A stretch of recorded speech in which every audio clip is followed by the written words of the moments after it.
د دې کوڅو د خاورې خوشبويي ده د ګل ژبه، د دې کوڅو د خاورې خوشبويي ده د ګل ژبه، د ګل د ژبې جوړه د زما د غزل ژبه. که غواړې پښتنو چې تر اسمانه بره لاړ شي، که غواړې پښتنو چې تر اسمانه بره لاړ شي، نو دا فیصله مخکې دي کول چې اول ژبه. غوسیږي به ترې تل ژبه د خپل کلي مکتب کې،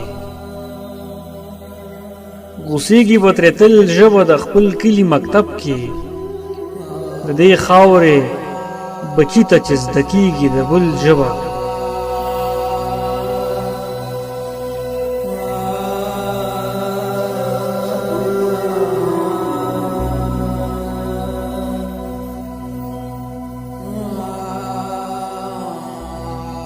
په مینه کې خو نه وي د حساب کتاب خبرې، په مینه کې خو نه وي د حساب کتاب خبرې، په مینه کې انکار وي پر رښتیا د اجل ژبه.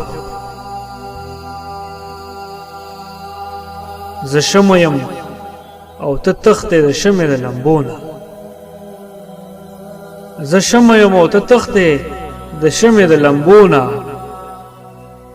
ستا زده نه د پتنګه د پتنګ د نسل ژبه. د دې کوڅو د خاورې خوشبويي ده د ګل ژبه، د ګل د ژبې جوړه ده زما د غزل ژبه.